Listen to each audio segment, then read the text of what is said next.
ఏమండి చెప్పు. నాకు 300 కావాలి, ఇస్తారా? నీకు బుర్ర పాడైందే ఏంటి? ఇప్పుడు హౌస్ వంటకి రెంట కట్టడానికి చేతులు చిల్లి అవ్వలేదని బాధపడుతుంటే నీకు డబ్బులు కావాలా? డబ్బులు ఏమి లేవు కానీ నేను బయటకు వెళ్తాను, ఇంట్లో జాగ్రత్తగా ఉండు.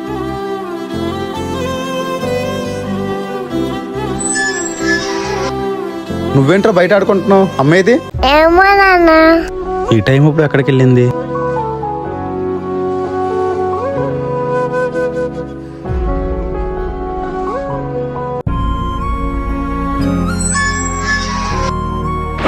ఇప్పుడు వరకు ఎక్కడికి వెళ్ళావు? నీకోసం ఎంత టెన్షన్ పడ్డాను తెలుసా? ఈ రోజు బాబు బర్త్డే కదండి, కేక్ కొనడానికి వెళ్ళాను. కేక్ కొనడానికి డబ్బులు ఎక్కడవే? అన్న ఈ కేక్ ఎంత? 350 అమ్మా. అన్న ఈ రోజు మా బాబు బర్త్డే, నా దగ్గర 50 రూపాయలే ఉన్నాయి. మిగిలిన డబ్బులు 2 రోజుల్లో ఇచ్చేస్తాను. నాకు ఈ కేక్ ఇస్తారా? లేదమ్మా, మా ఓనర్ ఎవరికి అరువు వద్దన్నాడు. అన్న ఇదెంత? 80 రూపాయలు. అన్న నా దగ్గర 50 రూపాయలే ఉన్నాయి. సరే ఇవ్వమ్మా.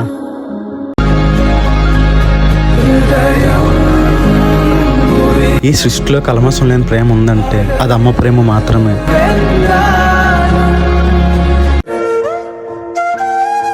తమ్ముడు ఎక్కడున్నాడు? లోపల ఉన్నాడు. ఏమైందండి? తమ్ముడు బయటికి రారా. ఎందుకు రా ప్రసాదం కొట్టావు? నేను కొట్టిందే కనిపిస్తుంది కానీ వాడు నన్ను కొట్టింది కనిపించట్లేదా? చేసింది కాక మెదిరిస్తామాట. ఏమండి అసలు ఏం జరిగింది దుర్గా?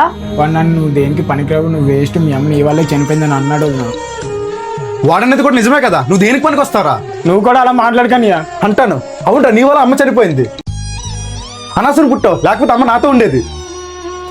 దుర్గా దుర్గా ఏమండి, దుర్గా కోపంగా వెళ్ళిపోతున్నాడు, ఆపండి. పోతే పోనీ, ఇంటికి పట్టి శని వదులుతుంది.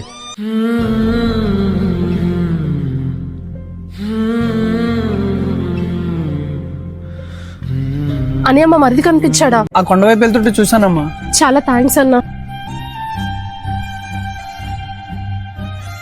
ఆగు దుర్గా, మీ అన్నయ్య అనే మాటలు చనిపోదాం అనుకుంటున్నావా? ఎవరేమన్నా సరే నేను బాధపడిన కానీ అన్ని అలా అంటుండేది నేను తట్టుకోలేకపోతున్నాను. నీకు ఒకటి చెప్పనా దుర్గా, తిడుతూ చెప్పేవాళ్ళు నువ్వు బాగుపడాలని చెప్తారు తప్ప నువ్వు అంటే ఇష్టం లేక కాదు. జీవితం మనకి చాలా పరీక్షలు పడుతుంది. చిన్న చిన్న దానికి ఇలా అయిపోతే ఎలా చెప్పు? సహనంతో బ్రతకడం నేర్చుకో. తమ్ముడు, అనియా సారీ అనియా.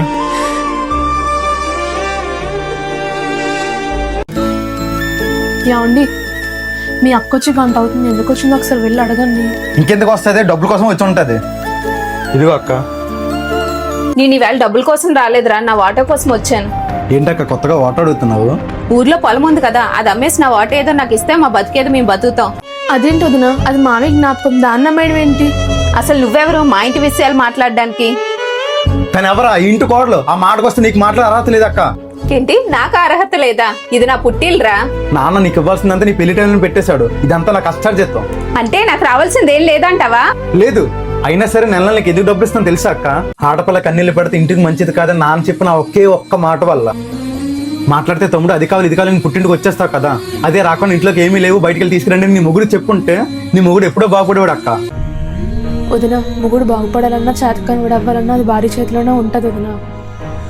కావాల్సినవన్నీ మీరే అమర్చేస్తున్నారు కాబట్టి అన్నీ ఇలా ఉన్నారు. ఆడపిల్లకి పుట్టిల్లు భరోసానే వదిన, కానీ పుట్టిల్లే ఆధారం కాకూడదు. అర్థం చేసుకుంటారు అనుకుంటున్నాను.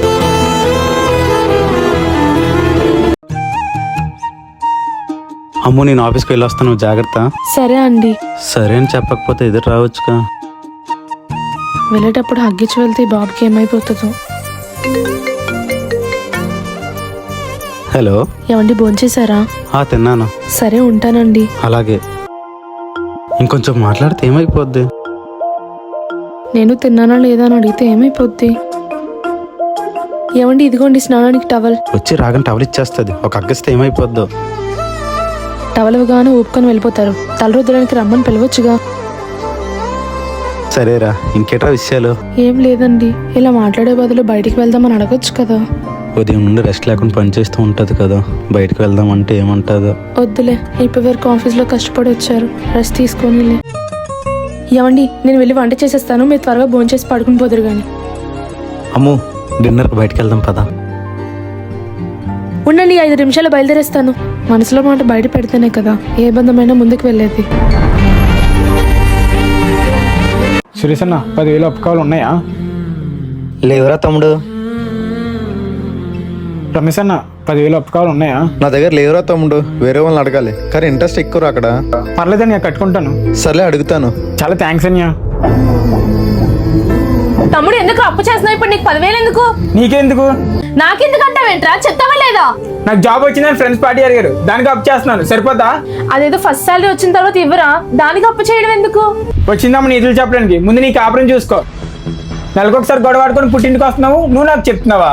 నిజమేరా, గొడవ ఆడుకుంటాం. నన్ను అడిగితే గొడవ లేని బంధం గొప్పది కాదురా, గొడవల తర్వాత కూడా నిలిచే బంధమేరా గొప్పది. అలాంటి బంధం రా మాది. నీకు చెప్పినా అర్థం కాదులే కానీ తమ్ముడు కాబట్టి ఒక మాట చెప్తున్నాను విను. జీవితంలో నీకు ఇష్టం వచ్చింది ఏదైనా చెయ్యు, కానీ అప్పుడు మాత్రం చెయ్యకురా. సుఖంగా బ్రతకలేవు, సంకనాకు పోతావు. వింటేనో లేకపోతే మానే.